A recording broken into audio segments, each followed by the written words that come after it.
तुम सर्वथा निर्विकार हो। इसीलिए शरीर, बुद्धि, इंद्रियां और दुख आदि ये ना तुम्हारे गुण हैं और ना तुम इनके हो। इन सब का कारण अज्ञान है और स्वप्न दृश्य के समान ये सब असत हैं। यह बिल्कुल सत्य है कि तुम्हारे आत्म स्वरूप में कोई विकार नहीं है, क्योंकि अद्वितीय होने से उसमें कोई विकार का कारण ही नहीं है।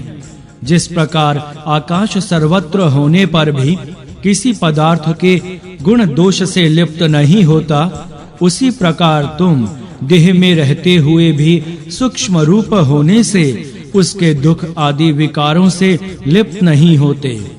आत्मा देह, इंद्रिया, प्राण और शरीर से मिला हुआ है। ऐसी बुद्धि ही सारे बंधनों का कारण है और मैं चिन्मात्र, अजन्मा, अविनाशी तथा आनंद स्वरूप ही हूँ। इस बुद्धि से जीव मुक्त हो जाता है। पृथ्वी का विकार होने से देह भी अनात्म है और प्राण वायु रूप ही है, अतः यह भी आत्मा नहीं है। अहंकार का कार्य मन अथवा प्रकृति के विकार से उत्पन्न हुई बुद्धि भी आत्मा नहीं है। आत्मा तो चिदानंद स्वरूप, अविकारी तथा देह आदि के संघात से पृथक और उसका स्वामी है। वह निर्मल और सर्वदा उपाधि रहित है। उसका इस प्रकार ज्ञान होते ही मनुष्य संसार से मुक्त हो जाता है। अतः हे महामते, मैं तुम्हें आत्यांतिक मोक्ष का साधन बतलाता हूँ। सावधान होकर सुनो। भगवान विष्णु की भक्ति बुद्धि को अत्यंत शुद्ध करने वाली है। उसी से अत्यंत निर्मल आत्मज्ञान होता है।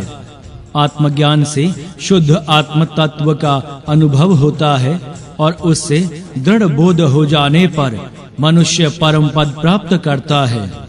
इसीलिए तुम प्रकृति से परे पुराण पुरुष, सर्वव्यापक आदि नारायण लक्ष्मीपति हरि भगवान का भजन करो। अपने हृदय में स्थित शत्रु भाव रूप मूर्खता को छोड़ दो और शरणागत वत्सल श्री राम का भजन करो। माता सीता जी को आगे कर अपने पुत्र और बंधु बांधवों सहित भगवान श्री राम की शरण में जाकर उन्हें नमस्कार करो। इससे तुम भय से छूट जाओगे। जो पुरुष अपने हृदय में स्थित अद्वितीय सुख स्वरूप परमात्मा श्री राम का भक्ति पूर्वक ध्यान नहीं करता, वह दुख तरंग वाली से पूर्ण संसार समुद्र का पार कैसे पा सकता है।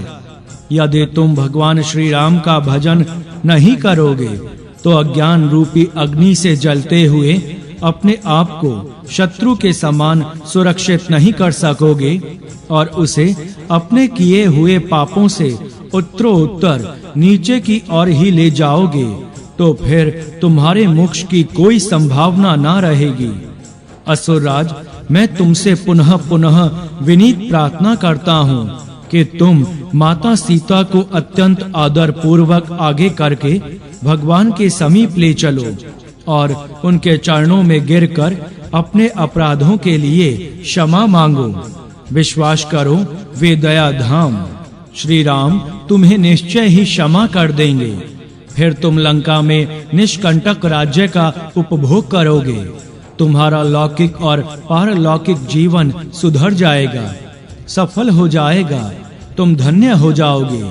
भक्तवर श्री अंजना नंदन दशग्रीव के परम कल्याण के लिए उसे अमृतपम उपदेश दे रहे थे, किंतु भावी वश दुर्बुद्धि राक्षस राज को वह बहुत अप्रिय लगा।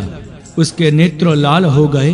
अत्यंत कुपित होकर उसने कहा, वानराधम, दुष्ट बुद्धि, मेरे सामने तू अर्णगल प्रलाप करने का दुस्साहस कैसे कर रहा है? वनवासी राम और सुग्रीव की क्या शक्ति है? पहले तो मैं यहीं तेरा वध करता हूँ और फिर सीता को मारकर तेरे राम, लक्ष्मण और सुग्रीव को भी उनकी सेना के सहित मृत्यु के मुख में झोंक दूंगा। दशानन की मिथ्या दर्पोक्ति को विशुद्ध आत्मा श्री मर्काटाधीश के लिए सह लेना संभव नहीं था।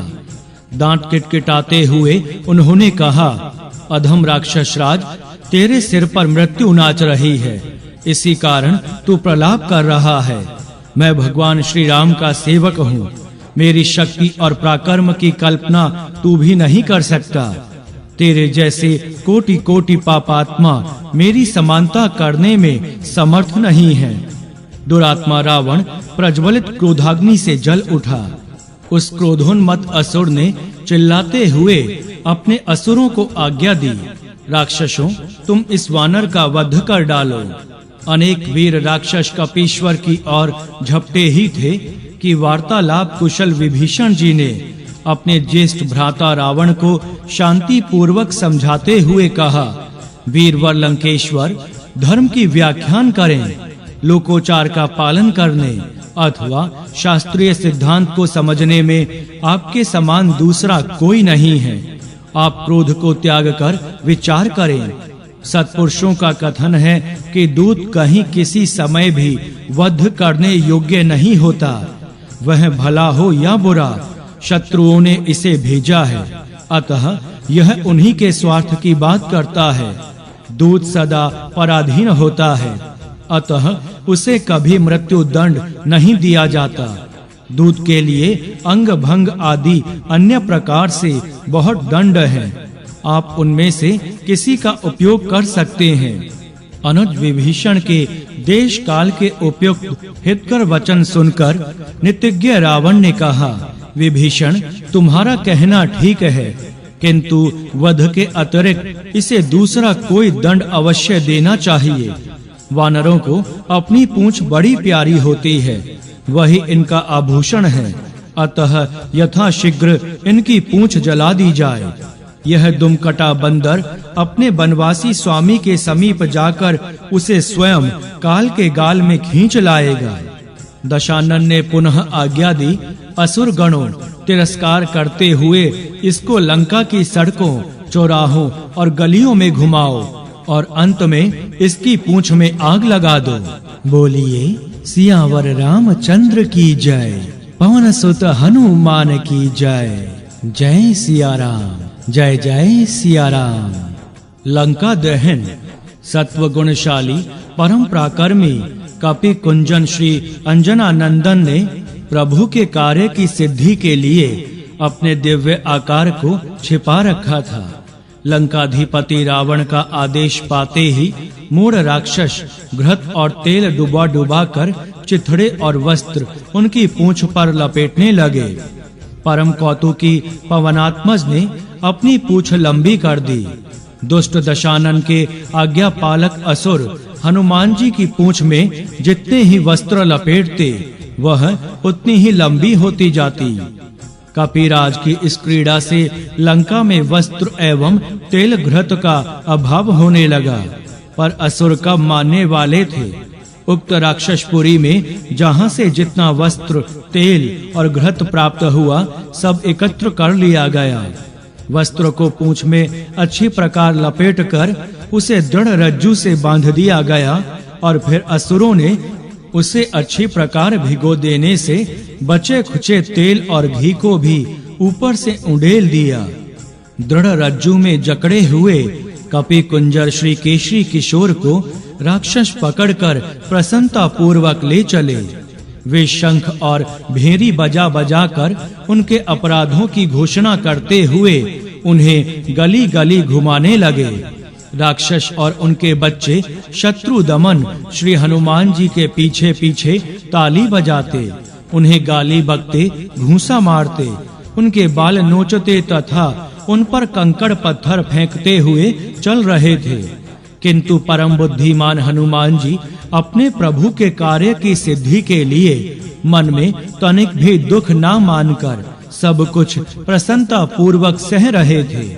उन्होंने रात्रि में दुर्ग रचना की विधि पर दृष्टि रखते हुए उस नगर को अच्छी प्रकार नहीं देखा था और अब वे रावण प्रदत्त इस दंड से राक्षसों की विशाल पुरी में विचरते हुए उसे भली भांति देखने लगे।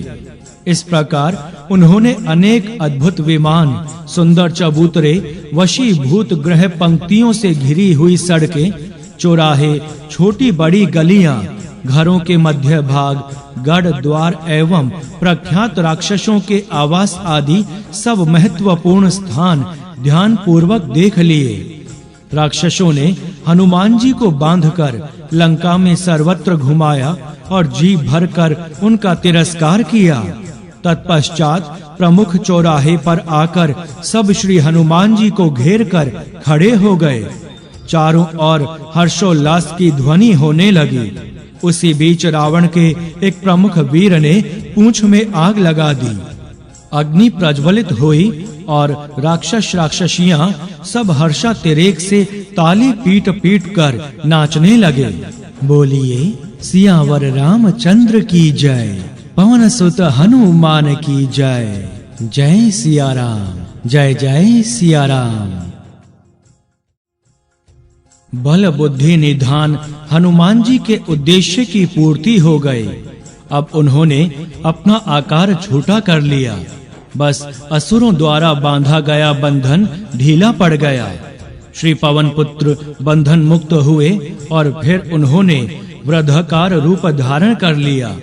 उन्होंने वेग पूर्वक अपनी पूंछ घुमाई ही थी कि राक्षस सहमे, किंतु रुद्रांशज ने उन्हें अपनी पूंछ से ही मारना आरंभ कर दिया। हनुमान जी की पूंछ का आघात वज्रपात के सदृश हो रहा था। बालक, युवा एवं वृद्ध राक्षस नर नारी भयभीत होकर भागने लगे, किंतु वे जहां भी भागते पूंछ वहीं उन्हें काल सर्प की भांति लपेट लेती। अग्नि की ज्वाला में छटपटाते हुए असुर पृथ्वी पर जोर जोर से पटके जाते, तड़पने भी नहीं पाते और तुरंत मर जाते। इस प्रकार वहां एकत्रित समस्त असुरों का वध कर हनुमान जी लंका की एक अत्यंत विशाल गगनचुंबी अट्टालिका पर चढ़ गए। जिस समय पवन नंदन हनुमान जी की पूंछ में आग लगाई जा रही थी, उसी समय एक भयानक राक्षसी ने दौड़कर माता जानकी से कहा, सीते, तुम जिस बंदर से बात कर रही थीं, उसे बांधकर उसकी पूंछ में आग लगा दी गई है। उसे अत्यंत अपमान के साथ लंका की गलियों में घुमाया गया है। माता जानकी सहसा कांप उठी। उन्होंने दृष्टि उठाकर देखा, विशाल लंकापुरी में अग्नि की प्रचंड ज्वाला फैली हुई है। उन्होंने अत्यंत व्याकुल होकर अग्निदेव से प्रार्थना की, हे अग्निदेव, यदि मैं अपने प्राणनाथ पति देव की विशुद्ध सेविका हूँ और यदि मुझ में तपस्या तथा पतिव्रत्या का बल है, तो तुम पवन पुत्र हनुमान के लिए शीतल हो जाओ। एक तो पतिव्रत्या की ही अमित शक्ति, पतिव्रता देवी इच्छा होने पर संपूर्ण सृष्टि को उलट-पुलट कर सकती है। दूसरे, निखिल सृष्टि की स्वामिनी जगजननी मूल प्रकृति स्वयं शक्ति की प्रार्थना। तीखी लपटों वाले अग्निदेव श्री हनुमान के लिए शांत भाव से जलने लगे। उनकी शिखा प्रदक्षिणा भाव से उठने लगी। स्वयं हनुमान जी चकित होकर सोचने लगे, अरे अग्नि तो प्रज्वलित है, पर इनके स्पर्श से विशाल अट्टालिकाएं धाएं-धाएं जल रही हैं, किंतु मैं बिल्कुल सुरक्षित हूँ। निश्चय ही माता सीता की दया, मेरे परम प्रभु के तेज तथा मेरे पिता की मैत्री के प्रभाव से अग्निदेव मेरे लिए शीतल बन गए हैं। जय श्री राम। उस विशाल गगनचुंबी अट्टालिका में आग लगाकर भयानक मूर्ति श्री हनुमान दूसरे महल पर कूदे। उस समय उनकी भीषण गर्जना से आकाश विदीर्ण हो रहा था। उस गर्जन मात्र से कितने ही असुरों का प्राणांत हो गया। राक्षस पत्नियों के गर्भ गिर गए और बड़े-बड़े वीर राक्षसों का हृदय कांप उठा। जय श्री सीताराम। रावण के महान दुर्ग का ध्वंस करते हुए मैनाक वंदित महान वेगशाली कपीश्वर उछलकर प्रहस्त के महल पर पहुंच गए और उसमें आग लगाकर महापार्श्व के घर में आग लगाते हुए श्री रामदूत ने क्रमशः वज्रद्रष्ट, शुक, बुद्धिमान, सारण, इंद्रिय विजय, मेघनाद, जम्बूमाली और सुमाली के महलों को फूंक दिया। उस समय अग्नि की भयानक लपटों में अरुण वर्ण श्री मारुतात्मज प्रत्यक्ष काल की मूर्ति देख रहे थे। अत्यंत भयभीत असुर उनकी ओर देखने का साहस भी नहीं कर पा रहे थे। अमित वेगशाली कपीश्वर में अद्भुत स्फूर्ति थी।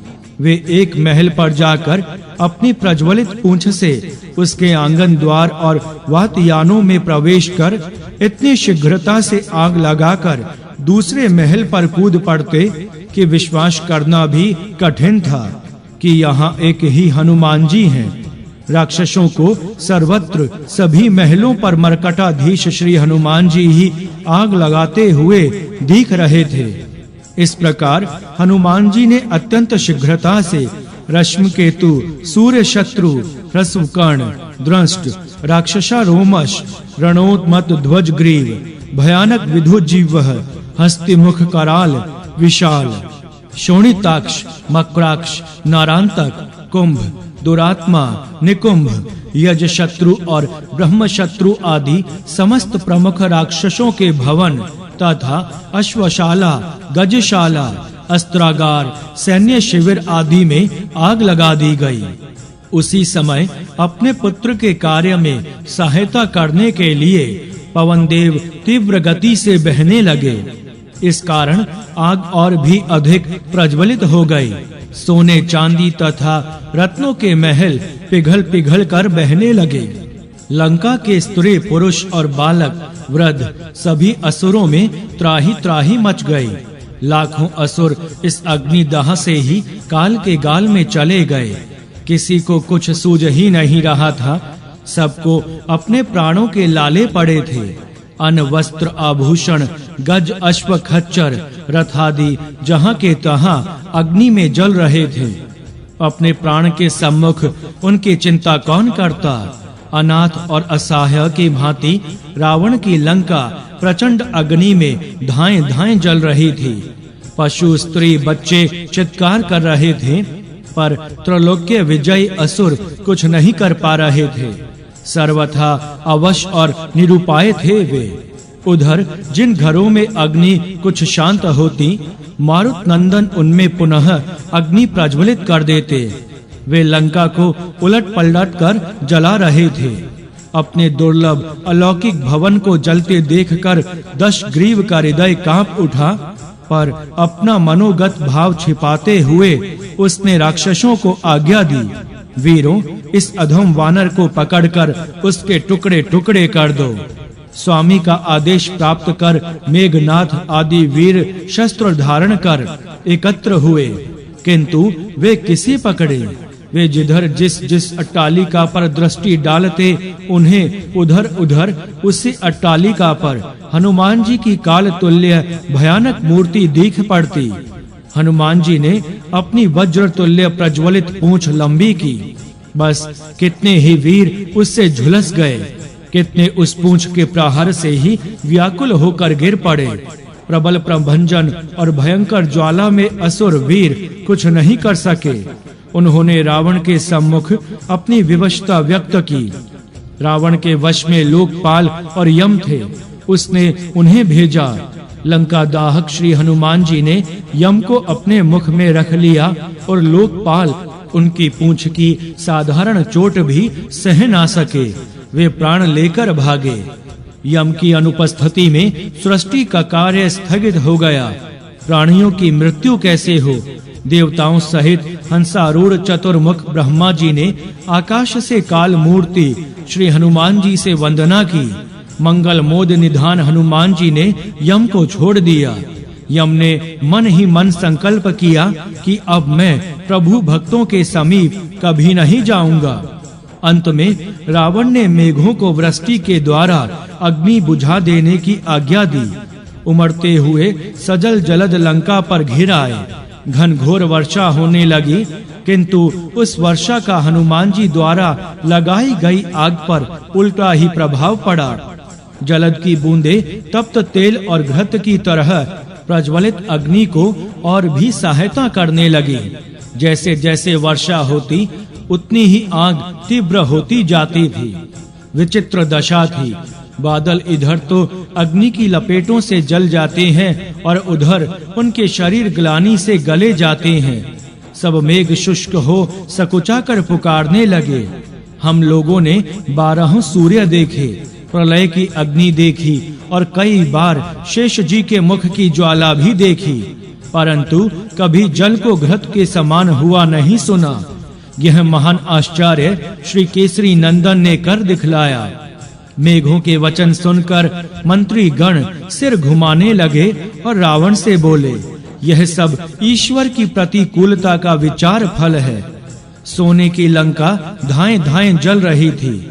वहां के समस्त प्राणी चित्कार कर रहे थे, पर उनकी रक्षा करने वाला कोई नहीं था। मंदोदरी आदि रानियां बिलखती हुई चिल्ला रही थीं। हमने पहले ही इस 10 मुँहे को मना किया था कि सती जानकी को उनके पति के यहाँ भेज दो, श्री राम से बैर मत करो, परंतु यह अहंकार के वश होकर हमारी एक नहीं सुनता था। अब उसका बल, उसकी सेना और उसका प्रताप कहाँ गया? कोनों में चोर की भांति वह मुख छिपाकर बैठा है। अब हमारी रक्षा कैसे हो? इसी प्रकार बालक, वृद्ध, स्त्री, पुरुष जो जहां थे वहीं बिलक बिलक कर रो रहे थे। उधर घोड़े, रथ, पशु, पक्षी, वृक्ष तथा कितने ही राक्षसों सहित लंकापुरी दग्ध हो रही थी। वहां के निवासी दीनहीन भाव से फूट-फूट कर रो रहे थे। लंका को फूंकते हुए परम पराक्रमी हनुमान जी मन ही मन अपने परम प्रभु श्री रामचंद्र जी का स्मरण कर रहे थे। श्री मरकटाधीश के इस अद्भुत एवं अप्रीतम कार्य से सभी देवता, मुनिवर, गंधर्व, विद्याधर, नाग तथा संपूर्ण प्राणी अत्यंत प्रसन्न हुए। देवताओं ने श्री पवन पुत्र की स्तुति की। कहते हैं, लंकाधिपति रावण ने सूर्य देव पुत्र शनि देव को बंदी बना लिया था। उस बंदी ग्रह की 4 दीवारी हनुमान जी के पैर के आघात से टूटकर गिर गई। हनुमान जी ने शनि देव का दर्शन किया और उन्हें रावण की सारी करतूत बता दी। शनि देव ने मुक्तिदाता श्री हनुमान जी को आशीर्वाद देते हुए कहा, अब लंका का सर्वनाश निकट है। उन्होंने कनखी से लंका की ओर देखा और एक विभीषण का घर छोड़कर बची कुछ ही लंका जलकर राख हो गई। अतुलित बलशाली श्री पवन कुमार ने जब देखा कि सारी लंका जल रही है, यहाँ के सैन्य केंद्र, युद्धोपयोगी उपकरण तथा वाहन आदि नष्ट हो रहे हैं, यहाँ के लोग आतंकित, भयभीत एवं त्रस्त हो गए हैं, तब उन्हें माता पिता की चिंता हुई। विभीषण जी का घर तो मैंने बचा लिया, किंतु माता सीता पता नहीं कैसी हैं। यदि कहीं भूल से अग्नि की ज्वाला में श्री पवन पुत्र कांप उठे। अत्यंत चिंतित हनुमान जी उछलकर समुद्र में कूद पड़े। पूंछ की आग बुझाकर वे पानी से निकल ही रहे थे कि चारणों के मुख से निकलती हुई शुभ वाणी सुनकर उनकी सारी चिंता दूर हो गई। महात्मा चारण कह रहे थे, पवन पुत्र हनुमान जी ने सोने की लंका में आग लगाकर बड़े दुस्साहस का कार्य किया है। घर से भागे हुए राक्षसों, स्त्रियों, बालकों और वृद्धों का रुदन और चित्कार सारी लंका में छाया हुआ है। पर्वत की कंदराओं, अट्टारियों, परकोटों, सैन्य स्थलों, गुप्तगारों और नगर के प्रमुख द्वारों सहित समूची लंका जलकर भस्म हो गई। किंतु अत्यंत आश्चर्य की बात है कि श्री राम वल्लभा सीता जी पर आंच तक नहीं आई। बोलिए सियावर रामचंद्र की जय, पवन सुत हनुमान की जय। जय सिया राम, जय जय सिया राम। माता सीता से विदाई। जय श्री सीताराम। हर्षातिरेक से हनुमान जी के मुख से जय ध्वनि हो रही थी। वे अत्यंत तीव्र गति से दौड़े जग जननी जानकी जी की ओर। हनुमान जी की कुशल की चिंता में माता उदास बैठी थी। श्री पवन पुत्र ने दौड़कर माता माता कहते हुए उनके चरण कमलों पर सिर रख दिया। माता के हृदय में वात्सल्य उमड़ पड़ा और नेत्र सजल हो गए। उन्होंने परम भाग्यवान हनुमान जी के मस्तक पर अपना अभयदायी कर कमल रख दिया। अतिशय स्नेह से माता जानकी ने पूछा, पुत्र तुम्हें सकुशल देखकर मेरा मन हल्का हो गया। तुम्हारा कोई अंग जला तो नहीं? श्री पवन नंदन तो माता का सहज स्नेह पाकर पुलकित हो गए थे। उन्होंने कहा, माँ, जब आपका परम पावन अभयद कर कमल मेरे मस्तक पर है, तब त्रिभुवन में मेरा बाल भी बांका कैसे हो सकता है? आपकी दया से मेरे यहाँ आने के उद्देश्य की पूर्ति हो गई। मैंने आपके चरणों का दर्शन प्राप्त कर लिया। लंका के राक्षस एवं रहस्य की शक्ति से मैं परिचित हो गया। साथ ही यहाँ के प्रत्येक स्थल को भी मैंने अच्छी प्रकार देख लिया। अब आप कृपा पूर्वक मुझे आज्ञा प्रदान करें, जिससे मैं प्रभु के चरणों में पहुंचकर आपका संदेश उन्हें सुना दूं और सर्व समर्थ करुणा निधान यथाशीघ्र लंका में प्रवेश करके इन क्रूरतम असुरों का संहार करें। माता वैदेही के नेत्र बरस पड़े। उन्होंने अत्यंत व्यथा से कहा, पुत्र तुम्हारे यहाँ आने से मुझे सहारा मिल गया। अब तुम भी जा रहे हो। तुम्हारे चले जाने के बाद मेरे लिए फिर वही दुख के दिन और दुख की रात्रियां होंगी। पर यदि तुम थक गए हो तो एक दिन यहाँ किसी गुप्त स्थान में ठहर जाओ। आज विश्राम करके कल चले जाना। अत्यंत श्रद्धा एवं भक्ति पूर्वक पवन कुमार ने माता से निवेदन किया, माते, प्रभु का कार्य संपन्न हुए बिना मुझे विश्राम कहाँ? आपका अमोघ आशीर्वाद मेरे साथ है। मैं जिस वेग से यहाँ आया था उसी वेग से समुद्र पार कर जाऊंगा। वहाँ कोटि कोटि वानर भालू मेरी प्रतीक्षा करते होंगे। आपका समाचार पाकर उन सबके प्राण लौट आएंगे। फिर तो वानरी सेना के साथ प्रभु यहाँ आएंगे ही। आप दोनों को दिव्य सिंहासन पर एक साथ विराजमान देखकर ही हम लोग सुखी होंगे। माता भगवती ने स्नेह पूर्वक पूछा, पुत्र मेरे मन में एक संदेह अभी तक बना हुआ है। मैं समझती हूँ तीन की प्राणियों में समुद्र को लांघने की शक्ति है, तुम में, गरुड़ में और पवन देवता में। फिर बड़े बड़े वानरों और रीछों के सहायक होने पर भी महाबली सुग्रीव इस दुर्लभ समुद्र को कैसे पार करेंगे? उनके विशाल वाहिनी सहित सानोज प्रभु सागर कैसे लांघ सकेंगे? हनुमान जी ने विनय पूर्वक उत्तर दिया, माते, बंदरों की शक्ति ही कितनी है। वे इस डाल से कूदकर उस डाल पर चले जाएंगे, बस। किंतु परम प्रभु श्री राम की अपरिसीम शक्ति से वे सब संभव है। उनकी कृपा की कोर से अत्यंत छोटा सर्प भी महाबली गरुड़ को खा सकता है। सर्वथा पंगु गगन स्पर्शी गिरिवर को लांघने से समर्थ हो सकता है। उन मन बुद्धि से परे अचिंत्य प्रभु के दर्शन कर समुद्र स्वयं मार्ग दे देंगे।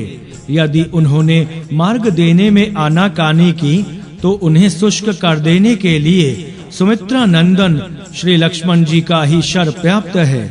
दूसरे वानर राज सुग्रीव सहस्त्रों कोटि वानरों से घिरे हैं। उन शक्तिशाली कपिराज ने आपके उद्धार की प्रतिज्ञा कर ली है। उनके पास साधनों का अभाव नहीं है। आप धैर्य रखें। अब मेरे स्वामी यहाँ यथाशीघ्र पहुंचकर आपका उद्धार करेंगे। श्री अंजना नंदवर्धन के उत्तर से माता को संतोष हुआ। उन्होंने अवरुद्ध कंठ से हनुमान जी से कहा, पुत्र, प्रभु के चरणों में मेरा प्रणाम निवेदन कर उन्हें मेरी दयनीय स्थिति बता देना और उनसे मेरी ओर से बद्धांजलि प्रार्थना करना कि वे तुरंत आएं। मैं प्रति क्षण उन्हीं की प्रतीक्षा करती हुई जी रही हूँ। अवधि समाप्त होने पर मेरे प्राण नहीं टिक सकेंगे। दुखिनी माता के नेत्रों से